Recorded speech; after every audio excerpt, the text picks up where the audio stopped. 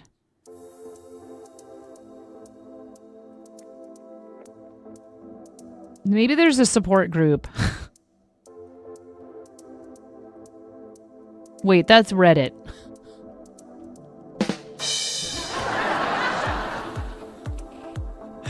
Twitter is mostly just sort of screaming into the void. Reddit is where, like, depending on, you know, where you post it, people will probably respond.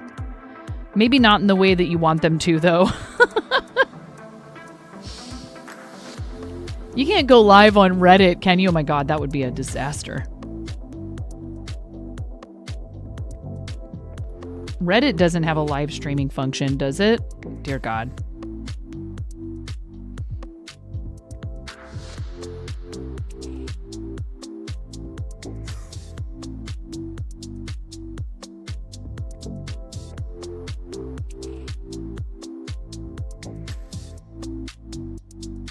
Lemmy 999 triple 999 triple 9.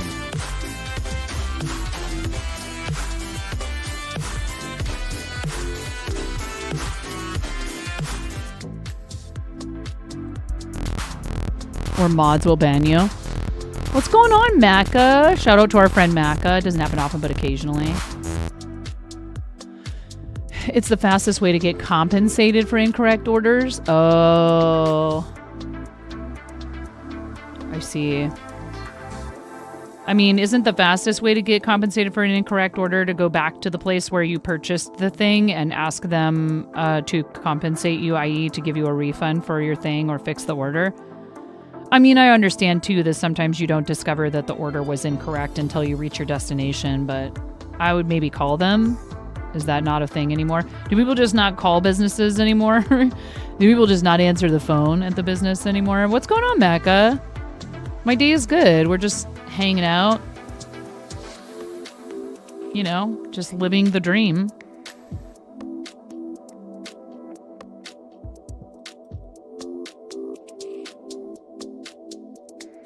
Knitting some socks for my mom. I realized I hadn't made my mom anything wearable in a long time. I think the last thing I made for her was some crocheted slippers. She still has the socks that I knitted for her many, many, many years ago out of a yarn that's made from a fiber that is created using corn. It's corn. I made it into socks for my mom to wear, And wear them she definitely did. It's corn. I could tell you all about it. You extract the sugars and make them into a polymer. Or something like that. Polylactic acid or whatever the heck it was called. We looked it up. What up, Nitro?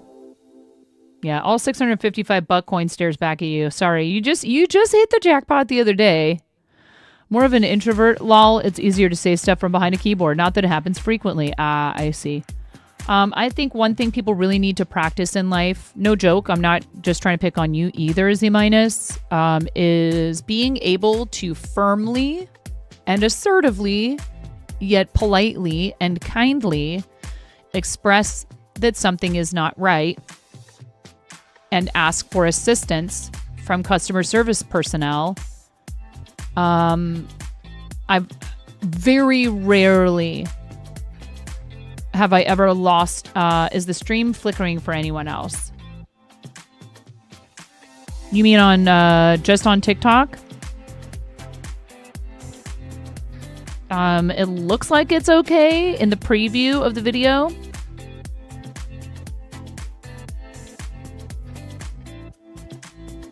I understand, though. I know people don't like complaining in person. I understand that. My mom's a lot like that. She will not say anything when something's wrong during a meal, and I will do it for her. She worked plenty of customer service too, so it's not like she doesn't understand from the perspective of the other person. It's in fact that she understands too much and she doesn't want to be a bother. And I say, Mom, it is their job.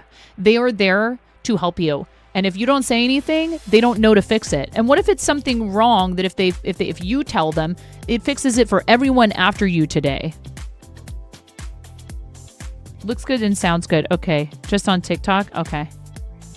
It looks good and not looks good. It makes it better for you and for everybody else for the rest of that service period or maybe that week. Like if you don't say anything, then they might not know that something is wrong in a restaurant or retail, like help them out. You're actually helping them as long as you do it in a way that is polite. Mac, I was walking away with 20 butt clean on Twitch. Thanks for the feedback, Smokey, on TikTok. We're streaming in 720p there, which I have no idea. I didn't know there were so many choices, so many options now on TikTok for stuff like that.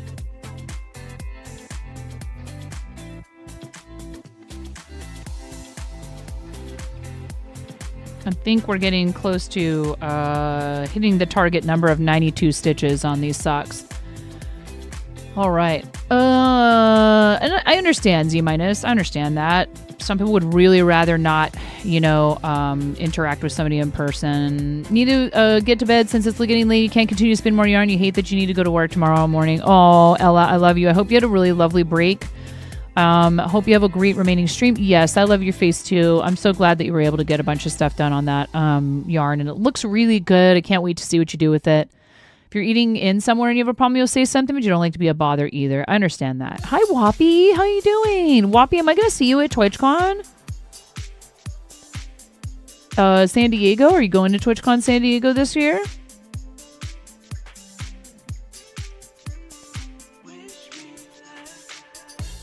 Oh, not this time. That's okay. I will, you'll be there in spirit with me. You finally got a Whoppy. You caught Whoppy? Wow. Good job.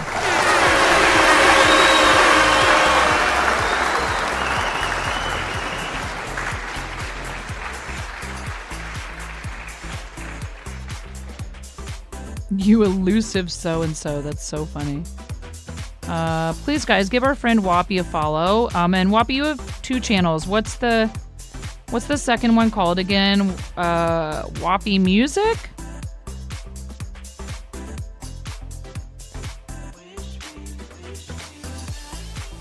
Well, Pierre, I wish that we were going to be able to see you this year, but that's okay.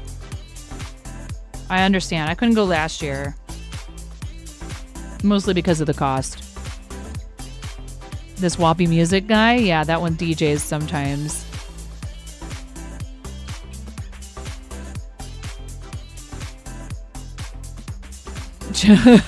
Admin abuse, Twitter cancel this man. Oh my. It's okay. Getting canceled on Twitter just helps you a lot of the time.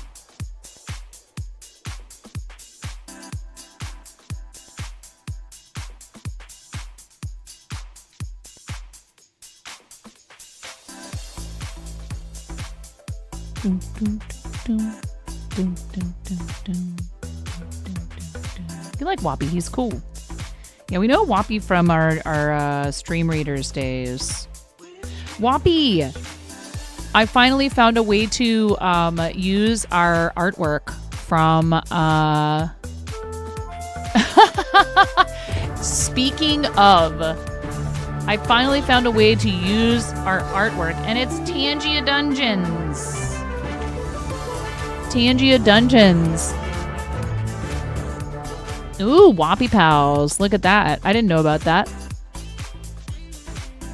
Depends on what you get canceled for, but yeah. Definitely give our friend Whoppy TV a follow. Whoppy, I need to follow you from my 18 and over account.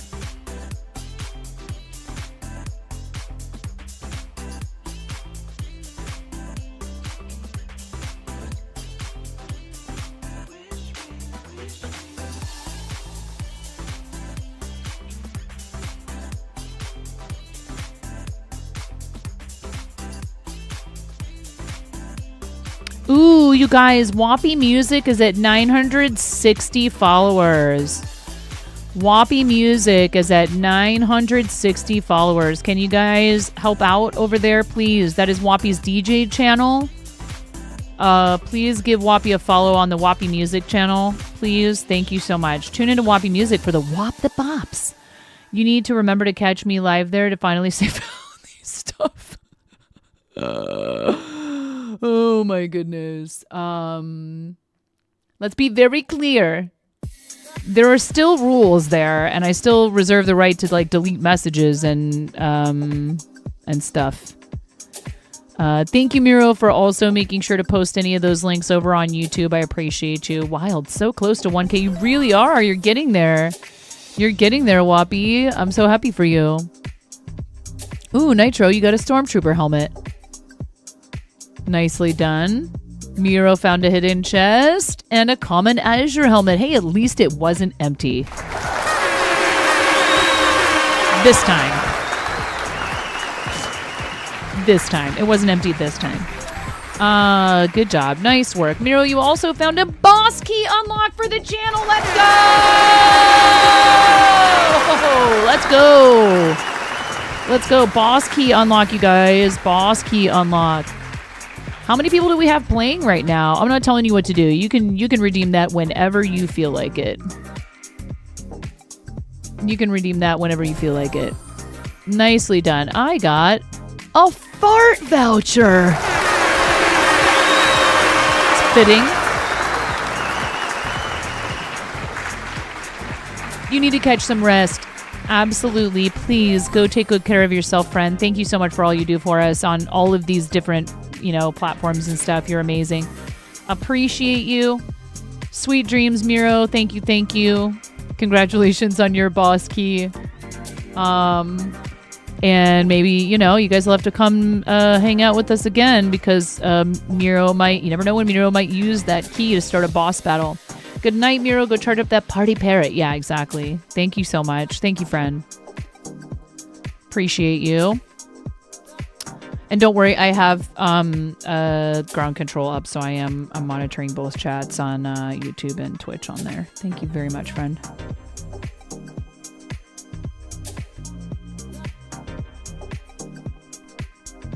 Appreciate your help always.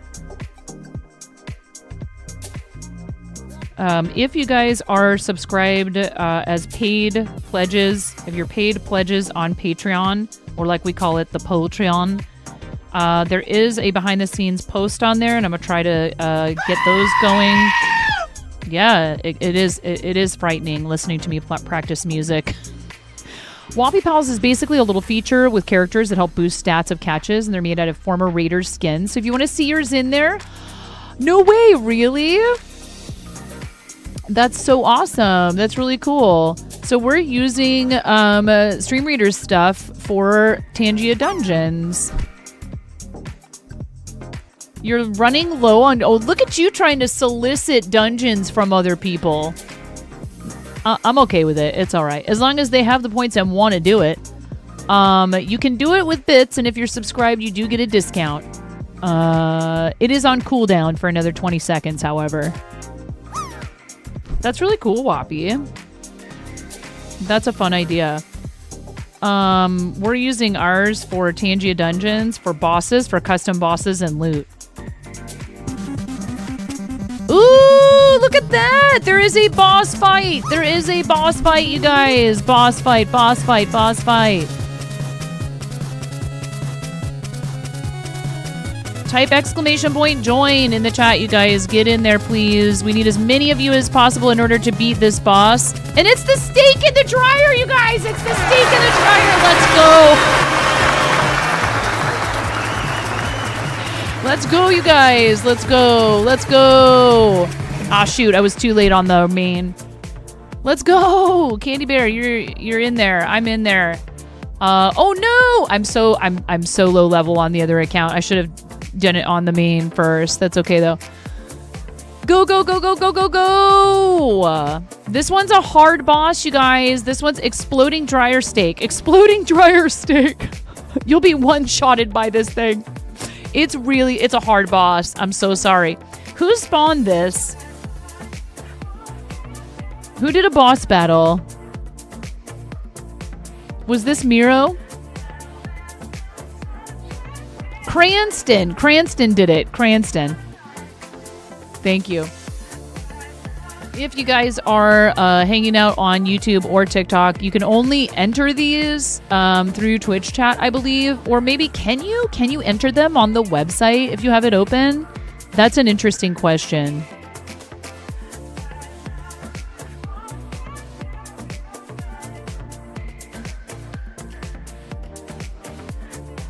And Cranston got that for free. What's up, Quirky? How you doing, friend?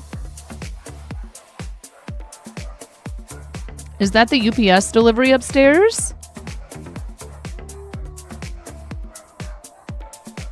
That I'm waiting for?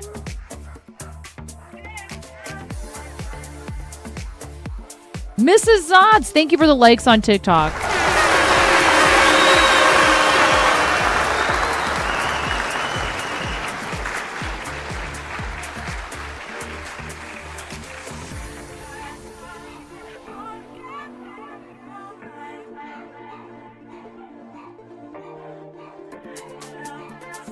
You're just making dinner? You can join through the Tangia dashboard for the channel. Yes. Okay.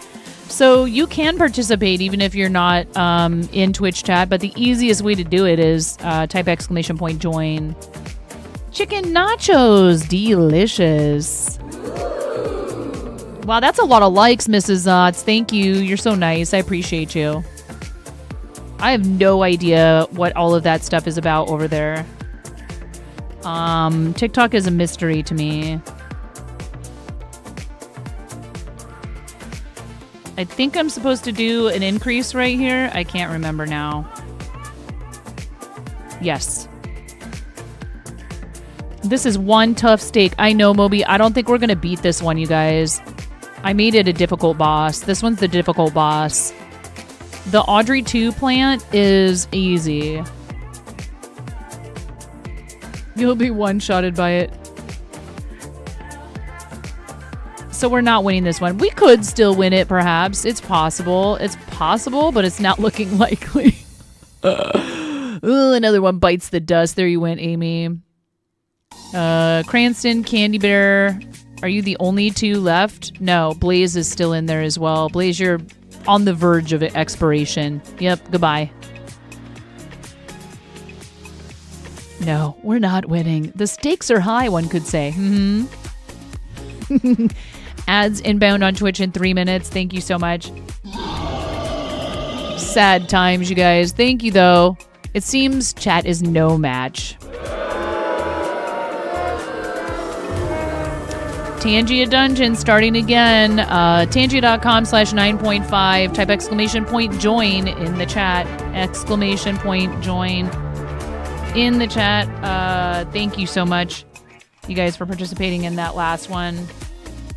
Hello, 9.5 plays caps lock. Oh my god. Mods, please time out 9.5 plays.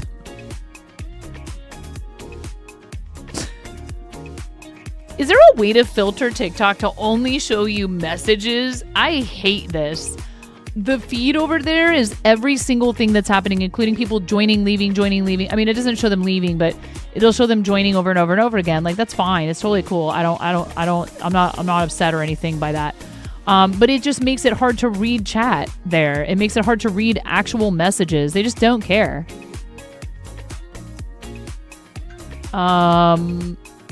Should have made 2 pounds of chicken. Stop yelling at streamer. You'll get your chance. Yeah. Just deleting TikTok helps. Wow.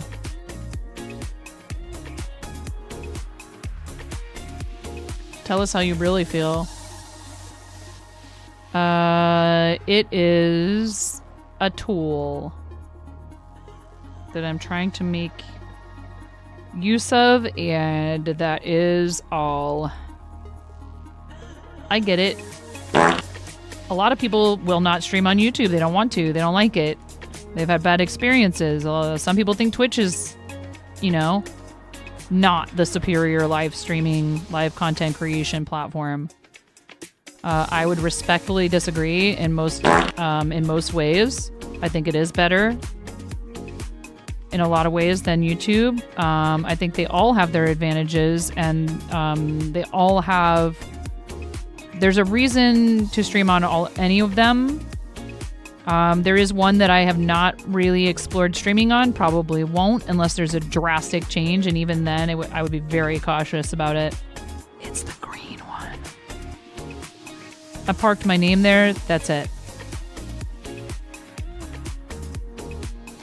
You miss Mixer, yeah. Most people ignore that, chat. Do you mean ignore... Fart in your general direction. Your mother was a TikTok hamster, chat? and your father smelt of elderberry. That escalated quickly. It did escalate quickly.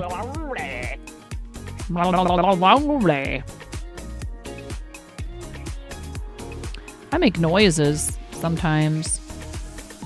Slow down there, Nitro.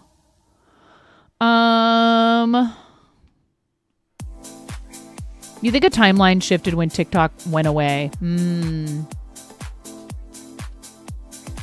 Yeah.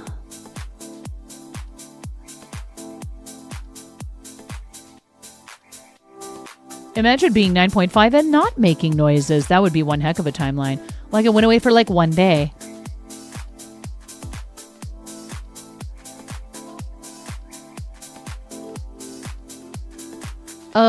I don't know if Cranston was actually talking to you or jokingly calling me Nitro or something. I don't know. Because I've had people say like Nitro, Turbo, whatever, because I talk so fast sometimes and talk a lot. 90 seconds of ads on Twitch. Thank you so much. Nitro spawned another dungeon. Oh, I see. Gotcha.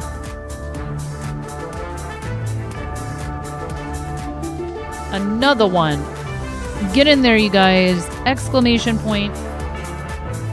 Join. Exclamation point, join. Up to 12 people can join a dungeon once it's been spawned. Up to 12 people, but you have to do it fairly quickly.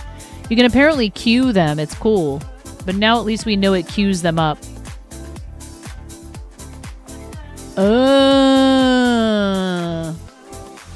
You need to level up 4 levels. Let's go.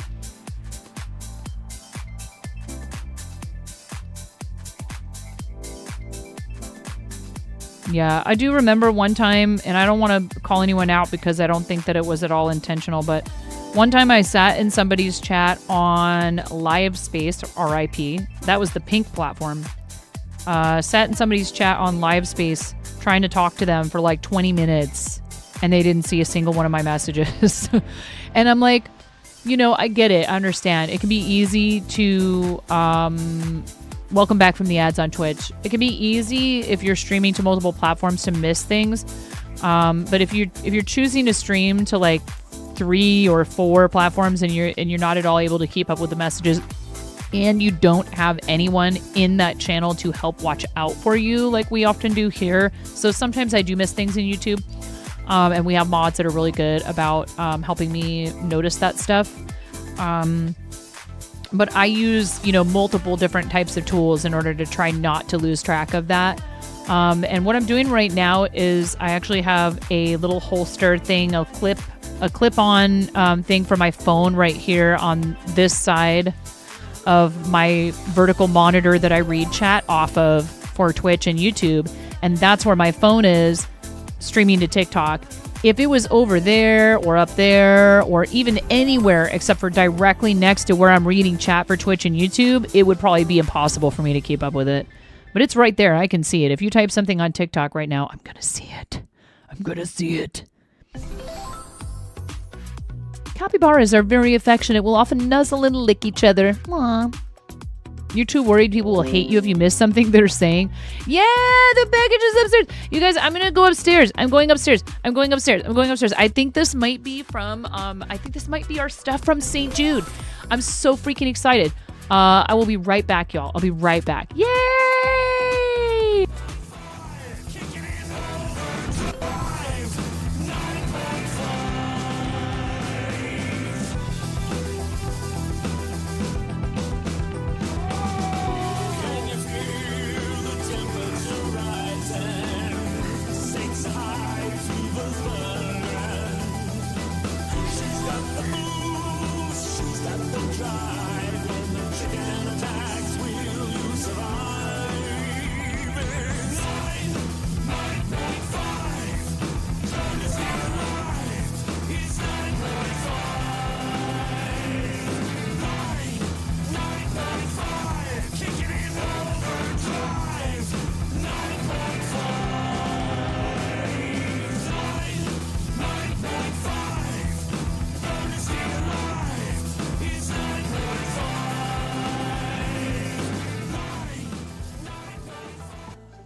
to the Procrastination Station, helping you not get your ish done. Since 1979. Are you ready to go, Ramona? Yeah. Okay. I have to settle on a voice. Am I just an old person? Because I said, it's okay. It's okay. Lotus. Okay. It's okay. Alexa, it's my pleasure. What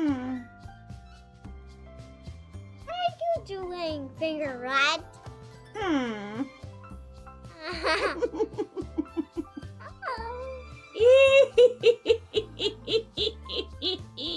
Guns out, y'all. Yeah. Woo! I'm sorry, I'm so loud. Oh!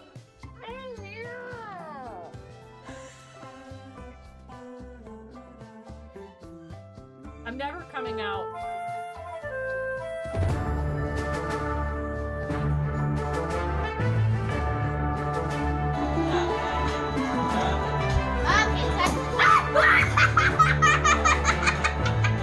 Hello, welcome to 9.5 Kitchen, where we're going to be making the most basic ass Midwestern chili you've ever seen.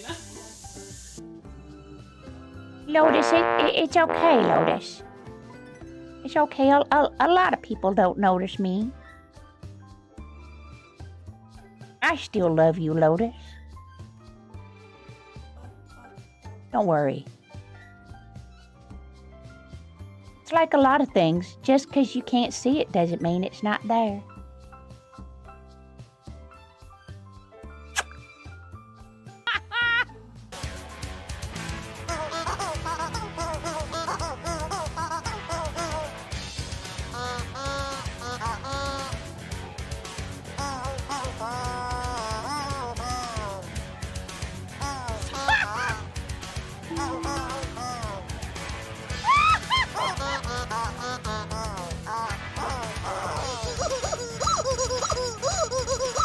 Wait.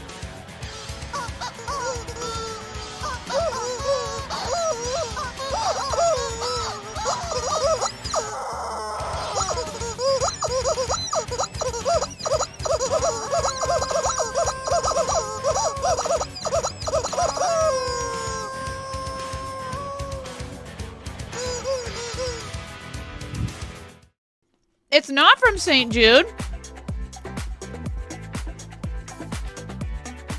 It is from SU2C. That's awesome. This is so kind of them. I don't do any of this stuff for the pricing, but it is really nice of these organizations to try and think of us and send us something. Oh my God.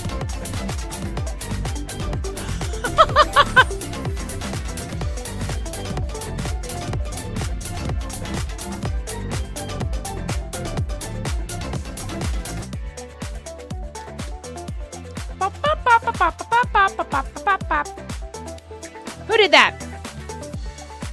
Crab Rave. Oh yeah, you got yourself a little freebie there. You got yourself a little freebie. We love that.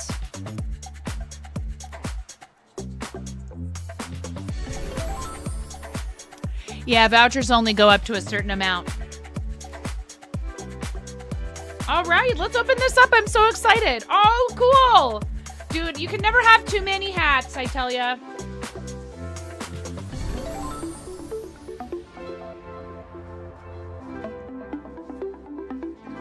Little bucket hat?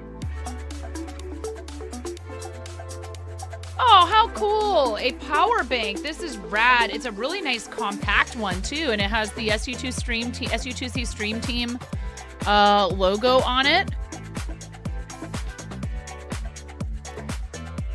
No, it's not. It's really not. It can be confusing at first, but once you get the hang of it, you're good to go. You just remember, front post means you're going like around the front of it. You're going from the front. Back post means you're coming from the back and around it to pull up your loops and stuff. Yeah, you're good. You're good to go. Oh my gosh, this is such a great gift for me. Not because crumbs because I typically don't eat at my desk. I try to keep food out of this area unless it's something I'm just like, popping in my face while I'm sitting here. Oh my God! I'm sorry. I love the box.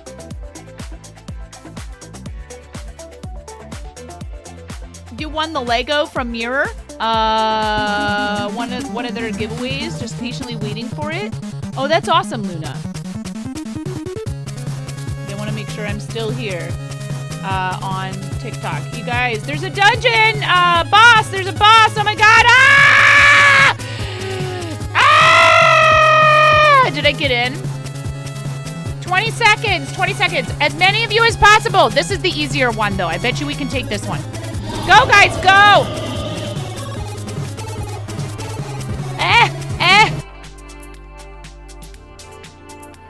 Oh, I didn't make it in on the second account. That's okay. Audrey 9, get it? I'll wait and finish opening this after the boss. You summoned Mirror. Hi, Mirror. How are you? All right. I did the thing. TikTok, why are you like this? There, I fixed it. The hat is so cute. Yes, I love this. This is great. Stand Up to Cancer is a great organization. We fundraise for them in August. If you don't know about them, they exist to try to help break down barriers between researchers and scientists so they can collaborate more to level up cancer research. Work lurking, but you hear the battle cry every now and then. Indeed.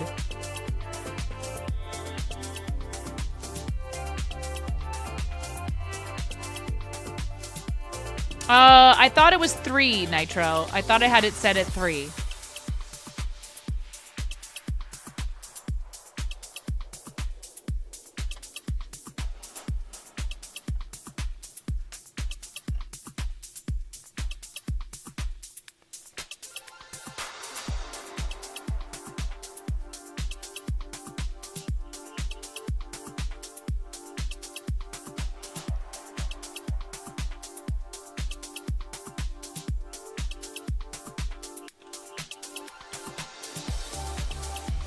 Oh boy, Luna, you just took a pretty big hit there. Blaze, you're about 50% health. Luna, you might go down pretty soon here. Amy, you're doing real good. Look at you. You got a full health bar. Mirror Mask, you're also hanging in there pretty good, about 100%. Hijinks, Nitro. I don't know why this plant is focusing you.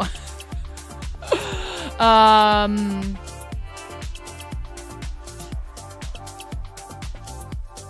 think we've got this. I think you guys definitely got this. Darn it, Luna. There you go. You fell to the boss. I'm so sorry. Nitro. Cranston, you've taken some damage too. Uh-oh, look at me. What the heck? Stamina is not your strong suit. My bosses are mean. This is the easy one. It's only ever let you do 2 per stream. I thought I had it set at 3.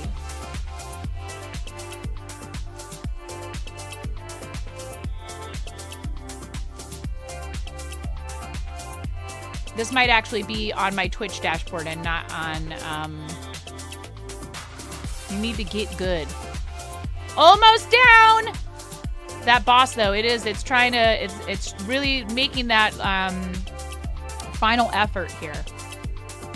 If you're wondering what the heck is going on TikTok, we're playing a game. You can open up a browser window on a computer or your phone and jump in on these if you want to. We're almost there.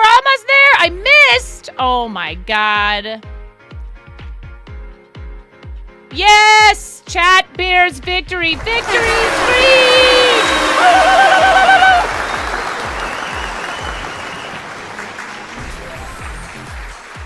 All right, nice job, you guys. Okay, back to opening my box.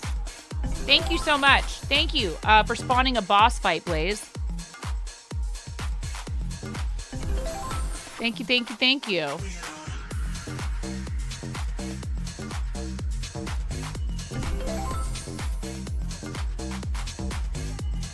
Ooh, Cranston, you got a rare Orc's shield. People are getting their loot. A legendary golden hero leather chest. plate thing? Wow, Z minus. Rare Magician's Tux? Wow. Doesn't that belong to Blaze? Mirror, you also got... It's because Blaze spawned it. Memes voucher for you, Blaze.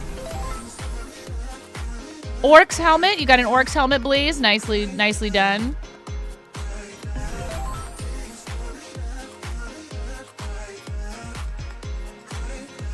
What did I get? Epic egg grenade! I got some custom loot! I got the custom loot, you guys!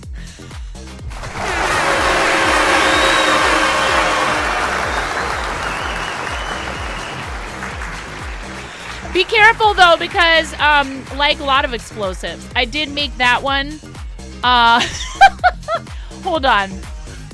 Open the viewer page. Here, I'll show you guys what the viewer page looks like on the website. And this is how you can join us even when... What?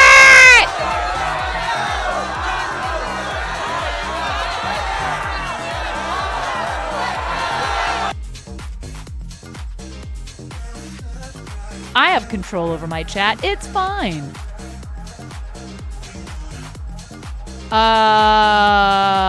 Sources.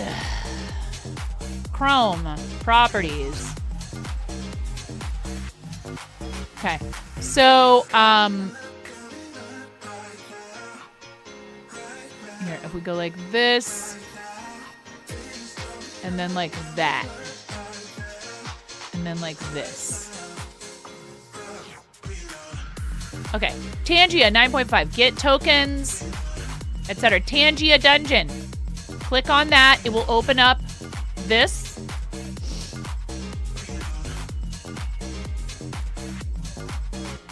Okay. Yes, you may use the Tangia link that's in the chat that Stream Elements just posted to purchase tokens directly and get more interactions for less dollars. Tokens are only redeemable on the website, not in the Twitch extension. If you are a Twitch sub and you're signed in, you do get a discount.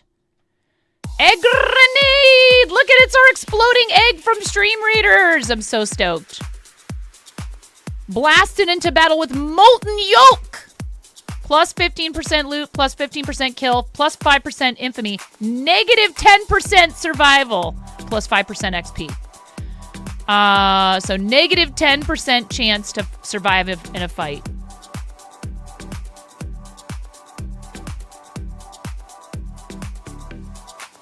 I'm doing it. So I could toss this epic weapon at you. There's also a coffee, a legendary coffee that you can get that's custom loot. And it gives you extra 15% everything. 15% more of everything. All right. You equipped a sword and gloves now. Yeah, see, now you'll do a little bit better in there, Luna. You can sacrifice unused/trash loot for extra XP. It's true. Hi, Miss Jean. Welcome in. So you can equip your stuff in here. Like, here's this legendary Headless Horseman's gun. I could use that if I wanted to. Gun? Spooky Helm. Now, this gives you plus 16% chance to survive a fight. However, pay attention to these. Negative 8% chance to find loot. I'll do it, though. So, like, there's a bunch of stuff down here. You know, there's these, like, charcoal, Celadon, Cerulean. A lot of this stuff is trash compared to the other things that I have. So, common engineering orange armor. You can't sort by type of armor in here, can you? You can't, like, filter. Z minus doing another one. Another Tangia dungeon has started if you guys want to join it. Type ! Join. Up to 12 people can join now. Up to 12 people can join.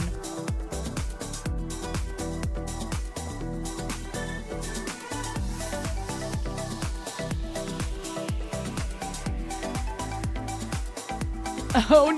Did I? Oh no! It auto sorts by the best on top. Can't sort or filter loot to your knowledge. Like, you can't like force a different sorting. It just does what it does.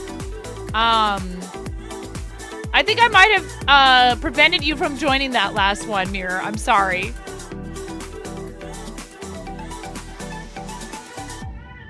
Yeah, all rewards claimed for this stream. So the thing is, I love this. I very much enjoy it. Part of this is not making it so that it's just non-stop dungeons in here all the time. So I could increase the number of them that you'd be allowed to do, but then I might feel compelled to increase the price and or the cooldown.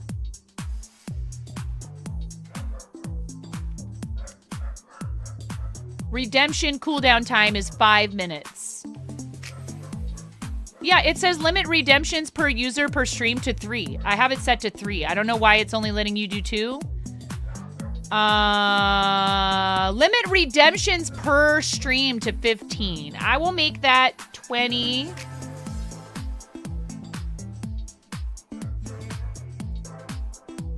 So, no, but I mean, I had a limit on how many could be done with channel points total as well. All dungeons all the time. Tangia Dungeons main.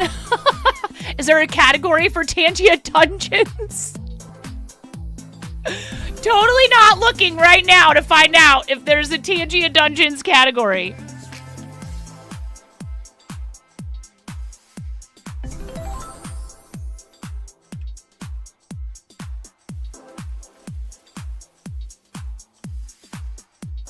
Nope, no results found. Sad times.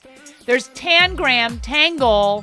Tangram has 2 different ones, 1990 and 2007. Tangaria, Tangle, Tango, Tangiers, Tangram Collection, Tangrams VR, Tangram Puzzle Pro, Tangrams and Blocks, Tangrams, Tanigawa Kuji no Shogi Shinan. I probably said that terribly. Shenanigans, Tanzia, Tangram Attack, Tank, Tanaka 3D. Yeah, there's lots of stuff in there. Cancel. You got the egg!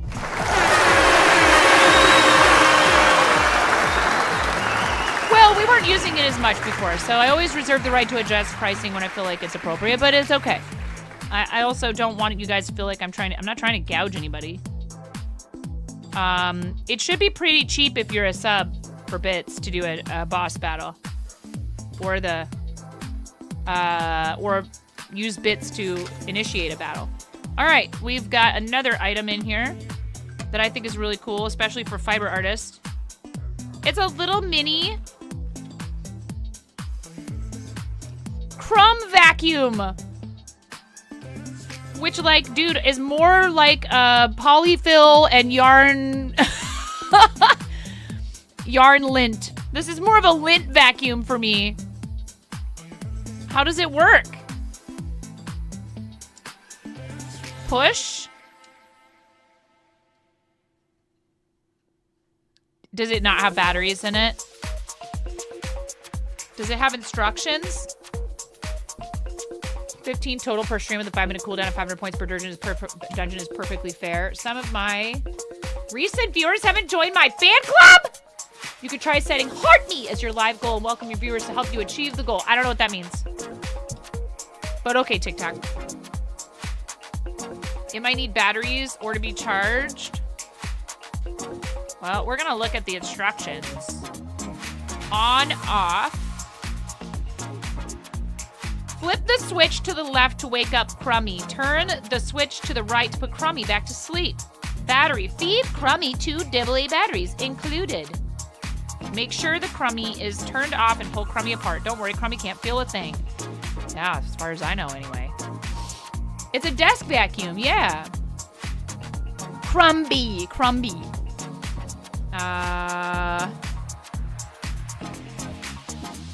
Paper scraps? No problem. Keyboard crumbs? No problem. Paper scraps? Not anymore. Crumby mini vac. Courtesy of SU2C.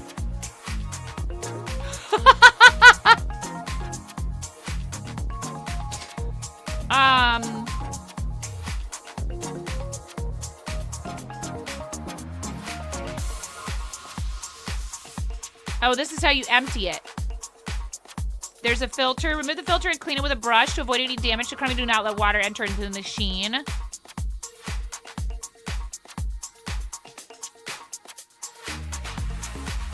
Okay, it says there's batteries included.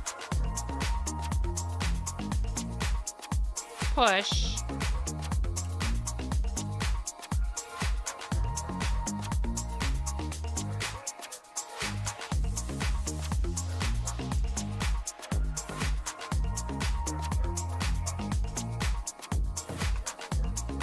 Oh, I see. It has one of the little tabs so that it won't work until you take that plastic out, which makes sense. That way the batteries don't accidentally somehow something doesn't, you know, move it to the on switch.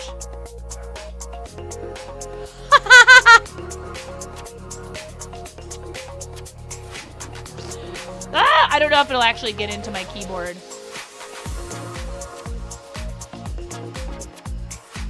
That is so cool.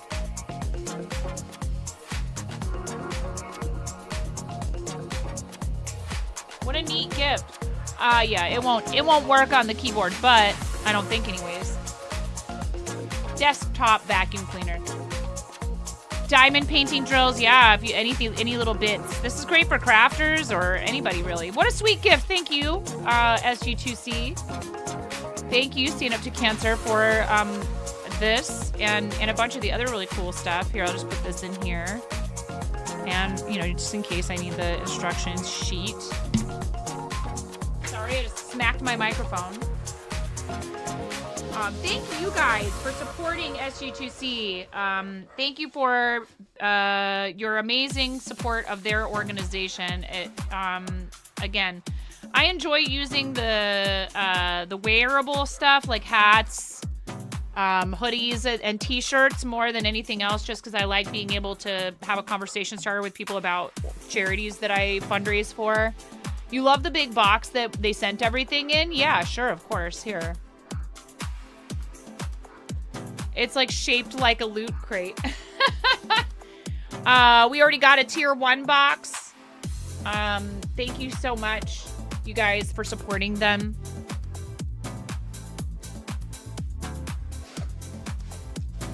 And I reuse all of this paper that all of these charity things come with.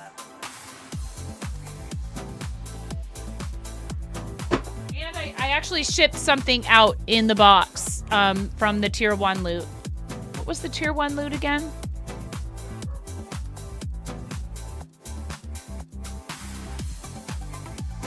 My brain is not functioning right now. I have not had enough caffeine today.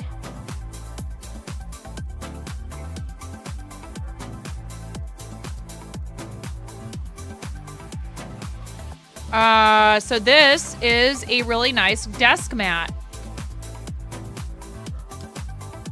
I thought this was a St. Jude shipment from PlayLive, but I was wrong. I think St. Jude stuff comes FedEx, but people are reporting that they're receiving their boxes from PlayLive, so that's probably going to happen pretty soon too. They've had a little bit of a delay with the St. Jude pricing, but like I'm never really concerned with that. I just happened to see people discussing it because I was in there looking at creative season stuff.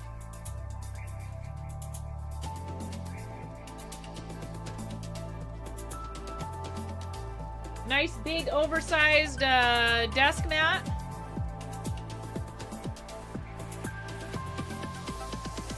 Next level.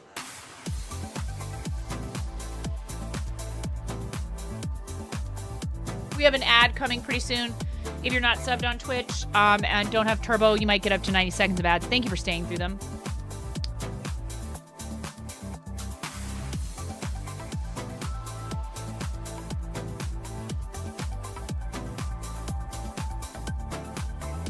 That is very cool. Thank you, SU2C. Thank you so much. So such a sweet thing. And this is actually going to come in handy. I was thinking about, yikes, gifting one of mine that I have to one of my sons because he can never seem to remember to charge his phone, and I really don't like that he, but then he'll forget to charge the power bank.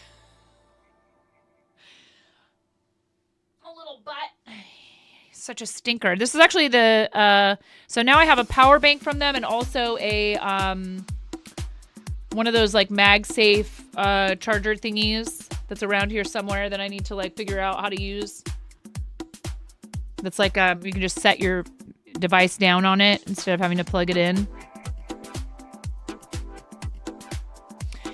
Yeah, I've actually thought about that, Nitro. What I really need to do is figure out how to win the lottery.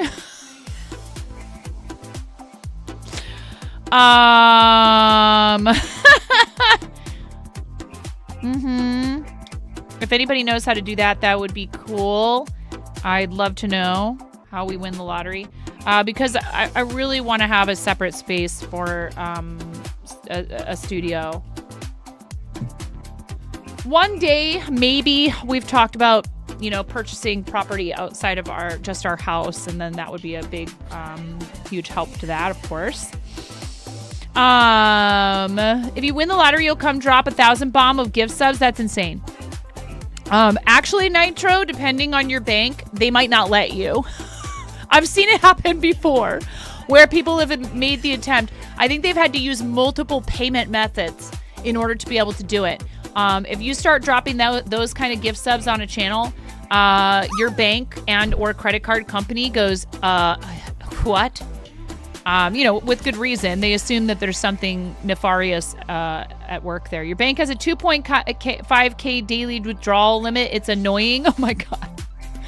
Yeah, I wish I was just annoyed by that and not like, well, that'll never happen. No, I mean, sometimes you do have to pay for something super expensive. Like, if you're real smart, you save up and you're buying a vehicle outright instead of, leasing it. That would be a huge expense. Not on a daily basis, but when planning for travel, it was a problem. Right. Because if you're trying to like buy tickets, make hotel reservation, it can. You, especially depending on where you're traveling to, you could end up spending that much in a day for sure. So yeah, you end up having to buy the tickets and book the hotel on separate days. That is so awesome. Thank you, SU2C. Thank you. Oh, I pressed the wrong set of buttons. Oh my God, I was like, what did I just do? I meant to do this.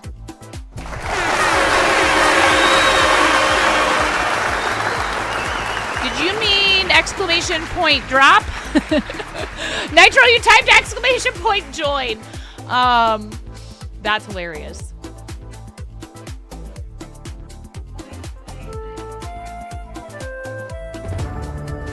Master Dragon spawning another TNG attention. Get in there, you guys. 12 people.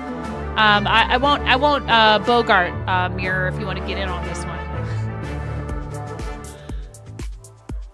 In another streamer's streams, you joke at times that she really needs to buckle down and win the lottery so then she can go buy a huge house with different rooms for each crafty thing she does. Sewing room, fabric storage. Oh my God, what I wouldn't give.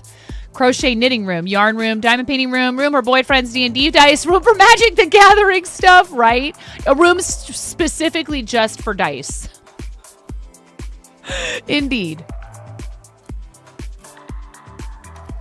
You dropped spam on my stream. Am I mad? No. The spam has landed. Not enough for a gift sub or a donation to charity, but we'll take it.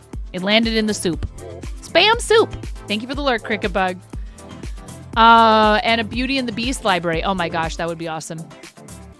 That would be so cool. We almost bought a house before we bought this one that was it would have had a similar sort of amount of space to like, I mean, it's certainly not like mansion or anything like that. Basically, it was like they were marketing it as 6 bedrooms. Really, what it was 3 actual bedrooms, and then an additional 3 rooms that could loosely be described as bedrooms, but they didn't have closets. I mean, there's actual like requirements to be able to call something a bedroom. They did not have closets. One or at least one or more of them didn't have a closet. They have to have what is it? There's several things that it has to have in order to be considered a bedroom, and not all of them had that. Not all of them had all of the things. One did have a bathroom directly off of it, closets, and at least one window. And I think that one of the rooms did not have a window. Maybe.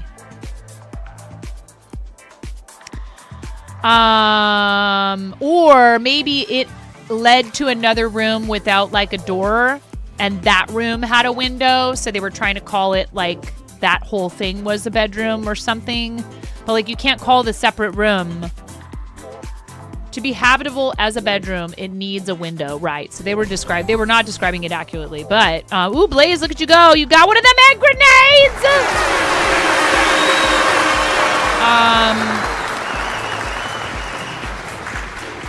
It would have been a lot more space than we have now, and it had several bathrooms. I think it had 2 full baths and a half bath.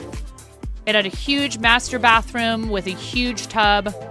It had a not so great bathroom that was like part of the laundry room, like the washer and dryer were in that bathroom, but it had a tub and a shower and a sink and a toilet. And then it had another bathroom that was just a sink and a toilet. It had 2 kitchens. Can you imagine a kitchen that is just for dyeing and crafts? But I mean, 2 kitchens to keep clean. Yes, 2 kitchens. An upstairs and a downstairs kitchen. Oh, yeah, that could be T-Weasel. And it had a pretty big area of like yard in the back, but what it didn't have was a door that locked properly in the back, or a functioning septic system, or access to all parts of the property in order to properly inspect it. So basically, these people were not actually ready to sell the house. Also, there was some stuff with like the additions, because a lot of the reason why it was so big and had so much space was because of these like additions that had been put onto it and all of that. It was questionable whether or not they had been done according to any kind of actual like code, building code and stuff.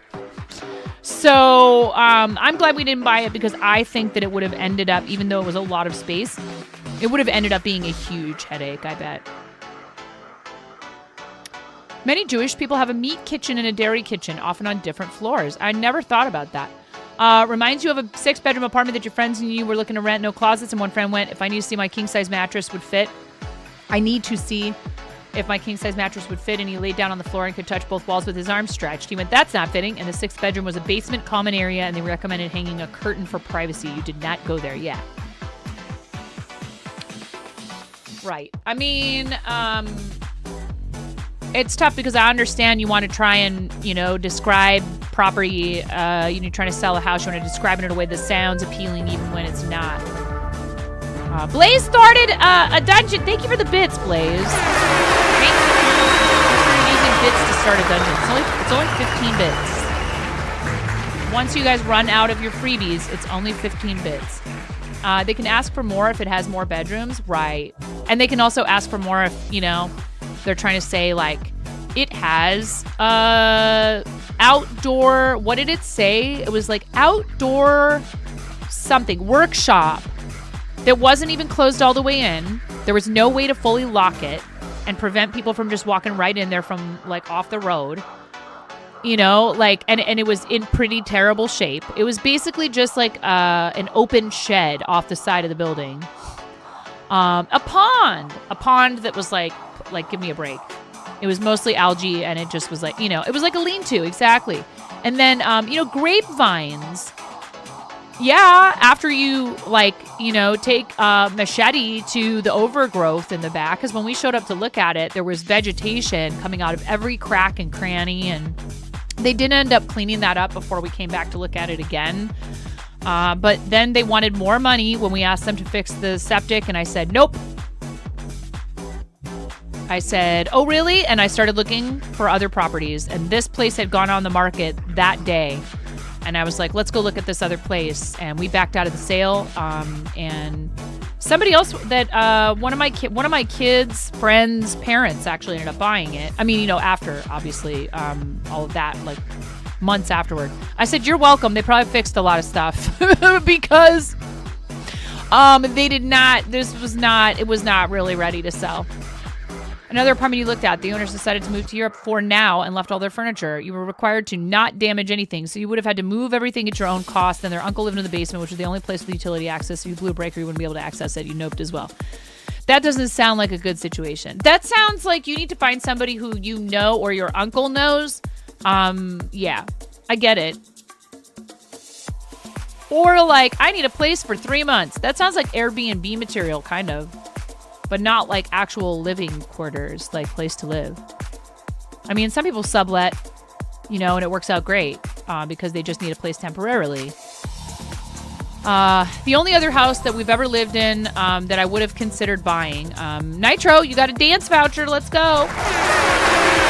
only other place that we ever lived that I would have considered buying would be the house we lived in shortly after Henry was born. So this was quite a while ago. It was almost 16 years ago. So it was like 15 years ago up until about July. I had been living in an apartment when my husband and I met. We moved into a house that was only going to be a 9-month lease. No, not because of the baby. That was just like how long the lease was arranged for whatever reason. I think that actually the person who we were renting that place from, who was managing the property we brought Henry home to when he was born, I think that she actually negotiated a 9-month lease for us. 84 years. Yes. Sometimes it feels like 84 years since Henry was born. It's like yesterday and a million years ago all at once.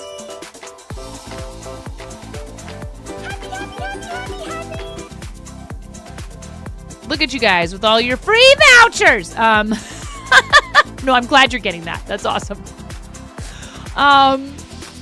Henry was a newborn to this tiny little shoebox of a house that was like all skinny and tall. And then we brought him home to that house. Then we rented a house in a part of Portland called St. John's for a year. And we would have totally bought that house. It had a nice backyard. It was a 3-bedroom, a true 3-bedroom. It only had 1 bathroom. The kitchen was pretty nice.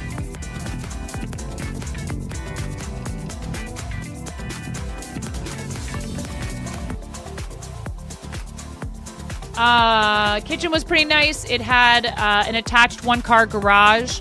It had a decent sized front yard, but it wasn't too big. The yard was like manageable, but it still would have ended up being small for us at some point. At some point, it would have ended up being small. And it didn't really have it had a small dining room area off the kitchen, but it didn't have like a whole separate dining area, which is fine. I mean, it had a fireplace. I can't remember if the stove was gas. I think it was. That's actually kind of a big deal to me. And if I moved into a place, if we owned a place that didn't have gas, I would want to try to figure out how to get it in there for cooking. We have gas, heat, and range. The one that you hate is going on Zillow and seeing 2-bedroom, 1 bath near public transit, et cetera, and then learning it's a 4-bedroom and they were actually looking for roommates, but it was put on Zillow as its own apartment. That they shouldn't be allowed to do that. Those listings you should be able to report that listing and have it taken down. I mean, maybe that's not what Zillow wants either, but yeah, that's really annoying. That's not a 2-bedroom apartment. And so, I looked recently around here and across the river.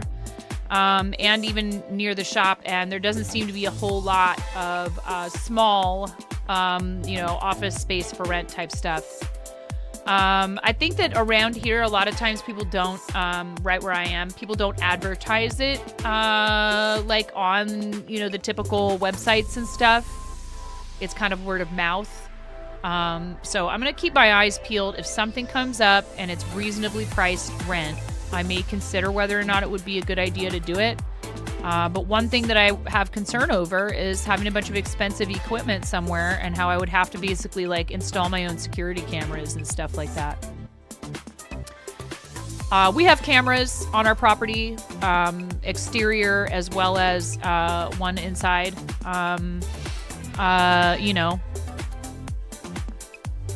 It's pretty normal these days. And we have cameras at the shop. You saw a lot of those, and frequently they want you to pay almost all of the rent as well. Yeah, that's the other thing. It's like we weren't even. It wasn't even like sharing a house with somebody. It was like meaning like having access to common spaces together or anything. The house that we were renting before we bought this house was 2 bedrooms, 1 bathroom, living room, fairly decent sized kitchen, dining room, and then the back part of the dining room was like an office space that I used for streaming eventually. Front yard, but no access to the backyard. However, we had the entirety of the attached 2-car garage. So we had a lot more storage than they had in the back. They were allowed to park in the driveway, obviously. We had to share garbage and recycling bins. So sometimes we would end up, I felt bad because we were mostly filling those up before they could get a chance to put stuff in it. And it wasn't on purpose. It was that like we couldn't convince them to give us a larger can for the garbage. The yard debris and the recycling bins were enormous. And typically we would not fill those all the way, especially because they're picked up weekly in Portland. Where we are now, recycling does not include glass. You have to take that separately yourself. Oh, yeah, because it was an ADU out back of the building that we lived in. So essentially, Dragonfire, this had previously been probably about a 4-bedroom house. 4-bedroom house, maybe with even like an office or a den or something like that, or a family room. And they split it up into a 1-bedroom, 1.5 bedroom, like a 1-bedroom with an office and a small living room and a small kitchen. Essentially, that could have also even been like used as like a mother-in-law cottage kind of thing at some point, maybe. But I think that it was all, one house at one point, and they built some kind of a partition wall. So now it's 2 units on the same property. And so the people in the back would have the backyard. There was a side path along the side of the house. It was odd. It was very odd. You have 1 small dumpster and there's over 100 units there. Oh my God. You hate the 1-bedroom flat with ensuite, then you look at it and it's actually a bed sit. So the bedroom is also the living room, and that same room has a counter on one wall, which apparently counts as a kitchen despite having no appliances. And the ensuite bathroom is a cupboard they've built into the corner that has a shower that you have to squeeze past a toilet to get into.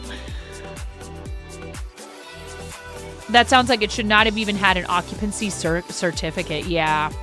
This is the thing is like, in certain areas, the demand for housing, has outpaced, affordability for sure. But then not, because like in Portland, we would joke around. We'd be like, how many apartments do you think are actually occupied in that massive building that's now blocking the view to the river? Thanks a lot, developers. Or out in the burbs, what they do is they convince people to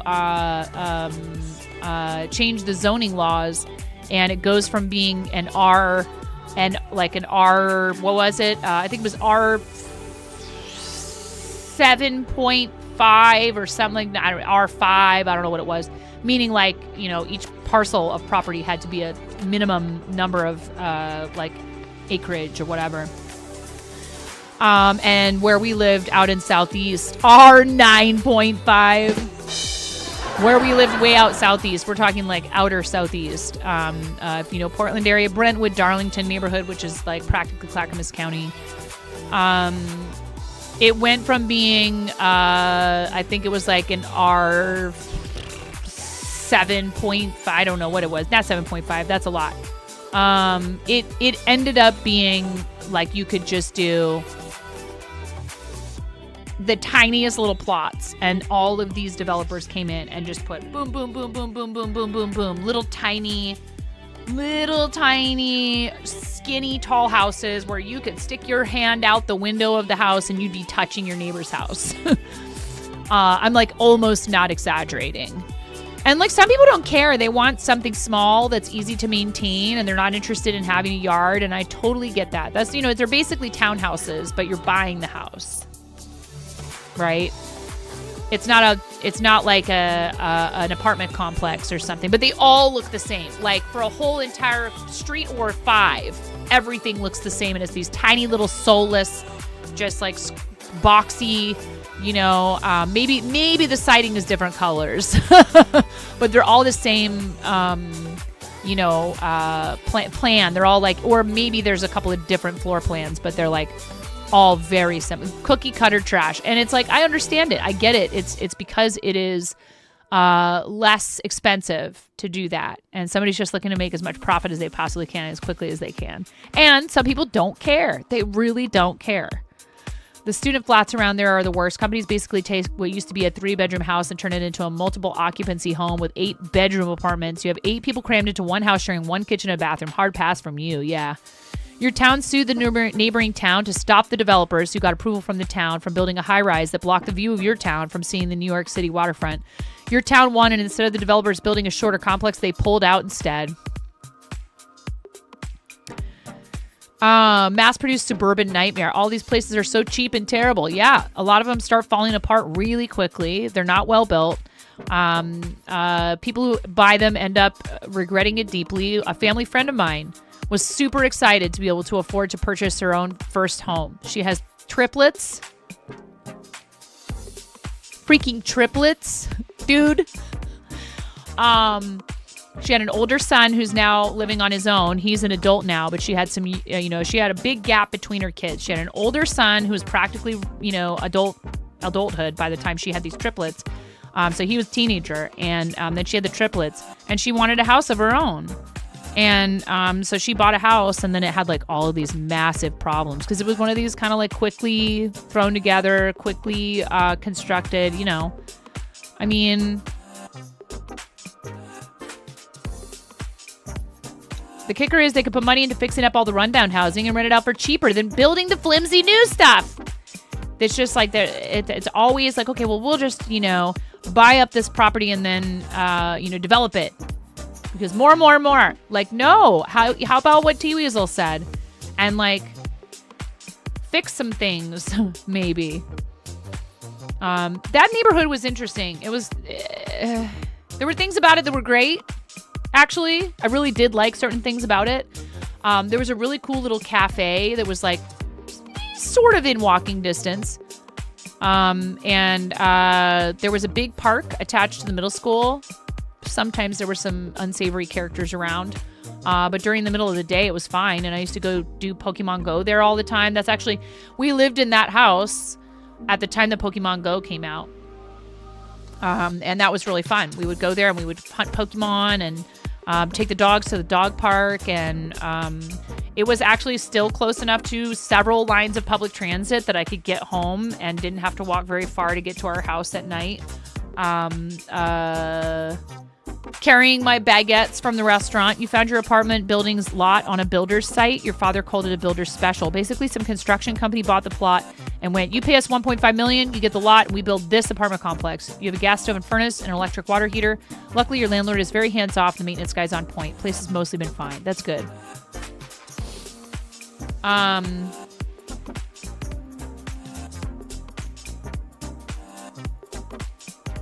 It can be hard. It can be very hard.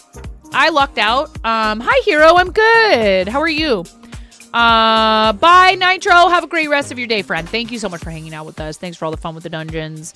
I lived in an apartment on Northwest 21st Avenue in Portland, which is like now this super shishi area. I mean, it was kind of on its way to that at the time. 23rd has long been a restaurant and shopping district. I mean, you know, that whole area up there has always been kind of shishi. But 21st is like where you're starting to get kind of into like, oh, okay, there's just apartments down here. I know it's only 2 blocks, but living directly on 23rd would probably have been at least 50% more expensive back then. Good now that you're finally on lunch. Oh my gosh. Hi, Captain Coey. How are you? Welcome in. We're just talking about housing and apartments and renting and trying to like navigate real estate and all that stuff. I was working on socks for my mom and I had to stop because it was just hurting my brain a little bit. Gentrification. So 21st had also businesses, but it was more like bars and restaurants, like, you know, like dive bars and other things. It's really interesting how 2 blocks away, it just kind of had a different feel almost. Not far from Burnside, which is a pretty big thoroughfare. It divides north from south in the town. And the first place that I lived in Northwest was $650 a month for a studio. And I felt like that was expensive, particularly for the space that I had. It was like, you know, kind of like what you described before, except there was actually a sink and a small stovetop in the place. It had a really tiny bathroom. Some of the units in that building, and this was an older building, didn't even have a bathroom, and you had a shared bathroom that you would have to make use of. And what it is that many of these buildings were built back when Portland was still very much industrial, and the buildings were aimed at, single laborers who did not have a family, just wanting to be able to live close to their jobs. So, more like a boarding house and less like an apartment. And people, converted these into apartments. We have ads in about 3 minutes, 90-second ad break. And I didn't really like living in that building there for a variety of reasons. The walls were paper thin. It was really easy to hear other people all of the time. And there was, I just didn't really care for living in that building. I felt it was too expensive for what it was. So then I found out that there was a 1-bedroom that was going to be available on 21st Avenue, an actual 1-bedroom with like a living room, bedroom, bathroom, that you didn't have to turn sideways to get into. And a kitchen with a gas stove, and it was only $575 a month. $575 a month for a 1-bedroom apartment in inner Portland right now. I would be like, is it a cardboard box? I might believe that a cardboard box in inner Portland was being rented out for $575 a month. I was so stoked. I was like, please, where is the paperwork? Can you please hand me the lease? Pick me. And thankfully I knew the apartment manager. So he was like, oh yeah, of course you can live here. And I was like, so what's the pet rent? And he's like, oh, there is none. And I was like, oh, that's cool. He's like, yeah, that's because you're not actually supposed to have them, but it's cool. He's like, I have a dog. I was like, dude, his name was Emery. I'm like, Emery, you're the best. He's like, well, I can't very well enforce a rule that I am myself breaking, so just don't let your cat destroy everything. I was like, okay.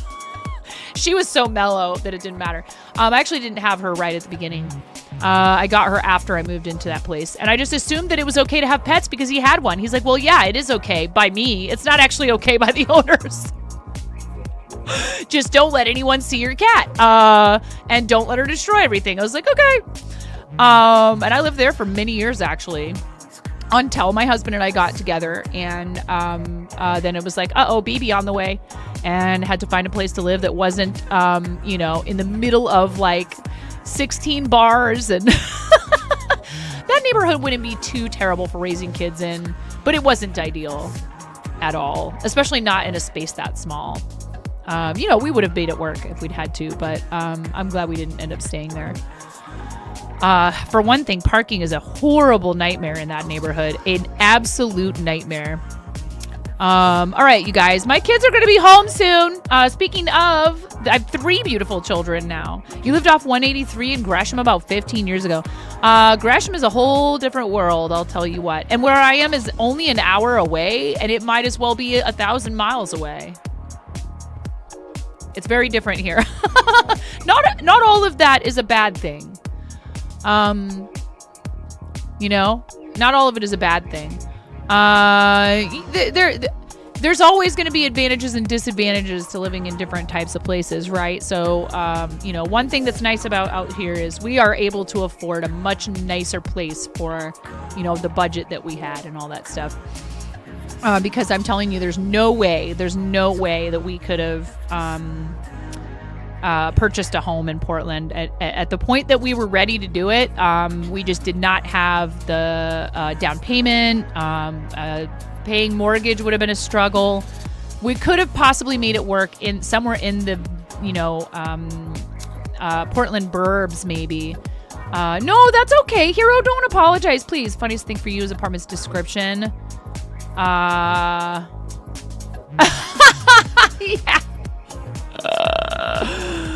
Right. You're like, oh, okay.